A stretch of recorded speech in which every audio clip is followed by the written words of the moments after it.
इस वीडियो में आगे बढ़ने से पहले आप सभी के लिए एक महत्वपूर्ण सूचना। इस वीडियो में के डिस्क्रिप्शन में कुछ इम्पॉर्टेंट बीए कोर्स के लिए वीडियोस की लिंक दी जा रही है। आप उन वीडियोस को देखिए और अपनी तैयारी को और स्ट्रॉन्ग करिए। तो 1000 सामान्य अध्ययन जीके के प्रश्नों के बुलेट सीरीज़ का ये पार्ट 13वां है। अब तक की जितनी वीडियोस दी गई हैं जीके में, उन सब में सबसे बेहतरीन वीडियो ये होने वाला है और बीच में कुछ खास भी आपको बताया जाएगा। तो इसलिए वीडियो में शुरू से अंत तक ज़रूर बने रहिएगा। और जैसा कि हमेशा आप करते आए हैं, जितने प्रश्न करेंगे उसमें जो आपका सही होगा वो कमेंट में आप बताएंगे कि मेरा इतना सही था। आज का क्वेश्चन थोड़ा सा टफ ज़रूर होगा, याद रखिएगा, ठीक है। तो चलिए स्टार्ट करते हैं अब वीडियो को, ठीक है। आप सबके सामने यहाँ पर स्क्रीन पर प्रश्न दिख रहे हैं। पहला प्रश्न आपका जो है दिख रहा है कि निम्न में से कौन सा ग्रह सूर्य के सबसे निकटतम है। तो ऑप्शन बृहस्पति, बुध, शुक्र और वरुण। तो यहाँ पर सबसे निकटतम ग्रह की बात यहाँ पर पूछा गया है। तो सूर्य के सबसे निकटतम ग्रह जो है वो आपका जो है बुध है, याद रखिएगा। तो सूर्य के सबसे निकटतम ग्रह कौन है? बुध है। ये बात आप सभी लोग याद रखेंगे। तो और एक बात यहाँ पर आप सभी लोग ध्यान दीजिए, बुध के बारे में यदि एक जानकारी आपको मैं और बताऊं तो वो ये है कि यह सूर्य की परिक्रमा सबसे कम समय अर्थात 88 दिनों में ही पूरी करता है और इसका कोई उपग्रह नहीं है। आगे चलते हैं। सन 2019 में निम्न में से कौन सी टीम आईपीएल ट्रॉफी की विजेता बनी? Mumbai Indians, Chennai super king, Rajasthan Royals and Sunrisers Hyderabad.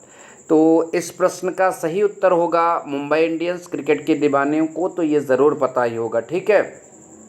और अगर आईपीएल की बात करें तो इस लीग की शुरुआत जो है, इसका पूरा नाम इंडियन प्रीमियम लीग है और इस लीग की शुरुआत सन 2008 में की गई है और यह प्रतिवर्ष आयोजित की जाती है, ठीक है। और सन 2018 की विजेता टीम चेन्नई सुपर किंग थी, ये आप सभी को पता होना चाहिए, ठीक है।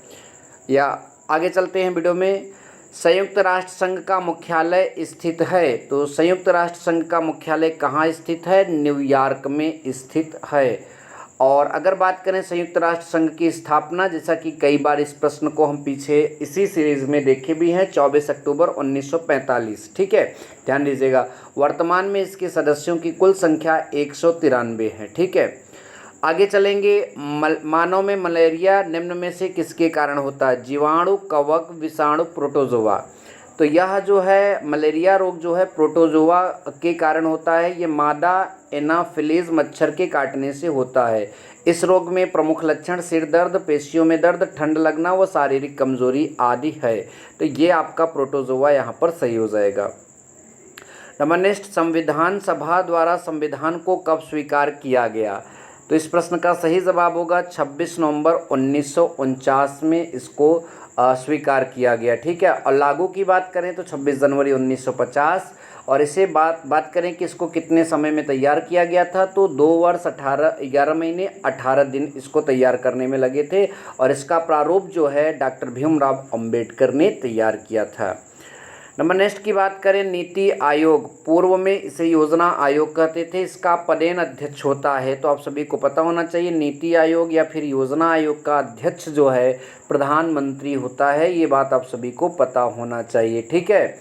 और नीति आयोग के गठन की बात करें तो 1 जनवरी सन 2015 को इसका गठन किया गया था, ठीक है। योजना आयोग के नाम पर, नीति आयोग को योजना आयोग के स्थान पर इसे कि 1 जनवरी सन 2015 को गठित किया गया था। चलेंगे नेक्स्ट क्वेश्चन की ओर। मैग्नीशियम धातु का प्रमुख अयस्क है। तो ये बड़ा इंपॉर्टेंट क्वेश्चन है और मैंने बार बार इस प्रश्न को पिछले वीडियोस थी बुलेट सीरीज की उसमें बताया भी है, बॉक्साइट, ठीक है। चलिए अब आगे के प्रश्नों को जल्दी से देखते हैं। हमारा अगला क्वेश्चन है, विश्व की सबसे गहरी झील है? बैलाक झील, कैस्पियन झील, टेंगानिका झील एंड सुपीरियर झील। तो इस प्रश्न का सही जवाब होगा बैलाक झील, ठीक है। यह सबसे गहरी मीठी पानी की झील है और अगर इसकी गहराई की बात करें तो 744.4 मीटर है। यह झील रूस के साइबेरिया क्षेत्र के दक्षिणी भाग में स्थित है। आगे चलेंगे, भारत की सेना का सर्वोच्च सेनापति कौन होता है? राष्ट्रपति, जनरल, एडमिरल एंड कमांडर। तो आप सभी को पता होना चाहिए, भारत के सेना का सर्वोच्च सेनापति राष्ट्रपति होता है। ठीक है। संविधान के अनुच्छेद 53 के तहत थल सेना, नौसेना व वायुसेना के प्रमुख की नियुक्ति करता है जो, ठीक है, ध्यान दीजिएगा। आगे क्वेश्चन देखेंगे, तमाशा किस राज्य का प्रमुख लोक नृत्य है? महाराष्ट्र, गुजरात, पश्चिम बंगाल एंड झारखंड। तो ये महाराष्ट्र का जो है प्रमुख लोक नृत्य है। तमाशा शब्द का शाब्दिक अर्थ मनोरंजन होता है। इसमें ढोलकी, ड्रम, मजीरा, कड़े, तुनतुनी, हारमोनियम और घुंघरुओं का प्रयोग किया जाता है। इस लोक नृत्य में भगवान कृष्ण के जन्म की विभिन्न घटनाओं को दर्शाया जाता है। चलिए आगे चलेंगे और प्रश्नों को भी देखेंगे ध्यानपूर्वक और उनको भी समझेंगे। ठीक है। नंबर नेक्स्ट, परमाणु के नाभिक की खोज किसने किया था? ठीक है, तो यहाँ पर J Thomson, James Chadwick, Ernest Rutherford and Hahn व स्ट्रासमैन। तो ये आप सबको पता ही होगा कि परमाणु के नाभिक की खोज जे थॉमसन ने की थी और ये रसायनज्ञ और भौतिक शास्त्री थे। इन्हें नाभिकीय भौतिकी का जनक भी कहा जाता है। ठीक है, और सन 1908 में इन्हें नोबेल पुरस्कार से सम्मानित किया गया था। नंबर नेक्स्ट की बात करें, निम्न में से कौन सा हार्डवेयर नहीं है? तो आपके पास यहाँ पर कई ऑप्शन हैं। तो जावा लैंग्वेज जो है हार्डवेयर नहीं है। ठीक है, हार्डवेयर उस चीज़ को कहते हैं जिसे हम छू सकते हैं या फिर जो कंप्यूटर का बाहरी भाग जिसे हम देख भी सकते हैं। मतलब देख तो भाई लैंग्वेज को तो देखा नहीं जा सकता, मतलब जो कंप्यूटर के अंदर है जिसको हम पकड़ नहीं सकते, छू नहीं सकते, वो आपका सॉफ्टवेयर होता है। या हार्डवेयर मतलब पूछा था कि हार्डवेयर नहीं है तो जाहिर सी बात है सॉफ्टवेयर होगा, तो जावा लैंग्वेज। ठीक है। नंबर नेक्स्ट, भारत में बॉक्साइट का सर्वाधिक उत्पादन कौन सा राज्य करता है? तो ये आपका सर्वाधिक उत्पादन ओडिशा करता है और उस ओडिशा जो है प्राकृतिक मतलब कि बॉक्साइट का उत्पादन और भंडारण करने में देश का अग्रणी राज्य है। नंबर नेक्स्ट की बात करें, देश का सबसे लंबा राष्ट्रीय राजमार्ग जो श्रीनगर से कन्याकुमारी को जोड़ता है वो कौन सा है? तो ये आपका NH-44 है। ठीक है। नंबर नेक्स्ट, भारत का मैनचेस्टर किसे कहा जाता है? तो इसका सही जवाब होगा कानपुर। ठीक है, कानपुर जो है फैक्ट्रियों का शहर भी बोला जाता है। यहाँ पर काफ़ी फैक्ट्रियाँ लगाई गई हैं और इसे उत्तर भारत का जो है मैनचेस्टर कहा जाता है। नंबर नेक्स्ट क्वेश्चन है, रडार द्वारा किसी जहाज़ की स्थिति जानने हेतु निम्न में से किन तरंगों का प्रयोग करते हैं? तो देखिए, रडार द्वारा जब हम मतलब किसी वस्तु की स्थिति को जानते हैं तो हम यहाँ पर जो है रेडियो तरंगों का यूज़ करते हैं। रडार का फुल फॉर्म होता है रेडियो डिटेक्शन एंड रैंगिंग। ठीक है, ये बात ध्यान दीजिएगा। और ये विद्युत चुंबकीय तरंगें होती हैं जिसका मुख्यतः प्रयोग किसी विमान की स्थिति को जानने के लिए किया जाता है। नंबर नेक्स्ट क्वेश्चन को देखेंगे। आपका अगला क्वेश्चन जो है यहाँ पर लिखा है, जल की अस्थायी कठोरता किसके कारण होती है? तो जल की अस्थायी कठोरता कैल्शियम और मैग्नीशियम के बाइकार्बोनेट के घुलने के कारण होती है। तो यहाँ पर जो है ये आपका सही जवाब हो जाएगा। ठीक है, स्थायी कठोरता मैग्नीशियम क्लोराइड और सल्फेट इत्यादि के घुलने के कारण होती है। नंबर नेक्स्ट की बात पूछ रहा है, कौन सा पर्वतीय दर्रा उत्तराखंड में नहीं है? तो यहाँ पर सही जवाब होगा सिपकिला दर्रा। सिपकिला दर्रा उत्तराखंड में नहीं है, यह हिमाचल प्रदेश में स्थित है और यह हिमाचल प्रदेश के किन्नौर जिले को तिब्बत से जांडा जिले से जोड़ता है। ठीक है, ध्यान दीजिएगा। हिमाचल प्रदेश के कौन से जिले? किन्नौर जिले को तिब्बत के जांडा जिले से जोड़ता है। और आगे एक बात इसमें और याद रखिए कि सतलुज नदी इसी दर्रे से गुजरकर तिब्बत से भारत में प्रवेश करती है। चलिए नेक्स्ट क्वेश्चन देखते हैं। आपका अगला क्वेश्चन है, महात्मा गांधी के राजनीतिक गुरु कौन थे? तो महात्मा गांधी के राजनीतिक गुरु बात करें तो गोपाल कृष्ण गोखले थे। ध्यान दीजिएगा। ठीक है, ये भारत के प्रमुख स्वतंत्रता सेनानी, समाज सेवी, विचारक व सुधारक थे। ठीक है, ध्यान दीजिएगा।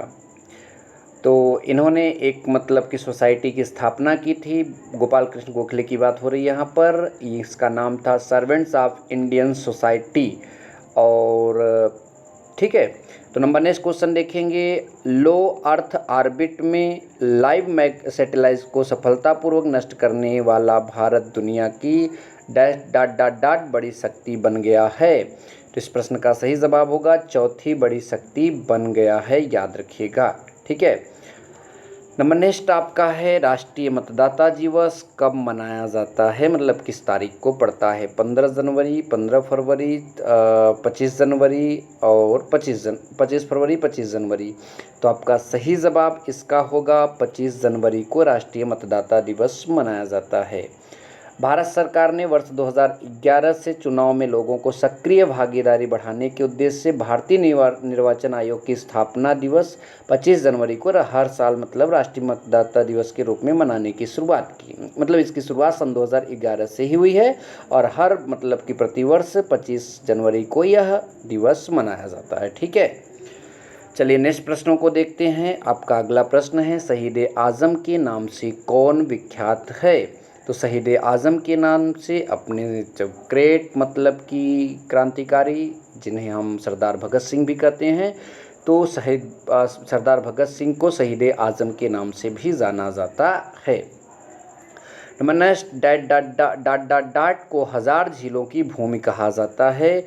तो फिनलैंड को 1000 झीलों की भूमि कहा जाता है क्योंकि यहाँ पर लगभग जैसे कि देखा जा रहा है कि 1,87,888 झीलें हैं। अब ये तो बड़ा अचंभित बात है, मुझसे भी इस आंकड़े पर विश्वास नहीं हो रहा है, लेकिन इस प्रश्न का सही जवाब फिनलैंड ही होगा और ये उत्तरी यूरोप का एक देश है जिसकी राजधानी की अगर बात करें तो हेलसिंकी इसकी राजधानी है।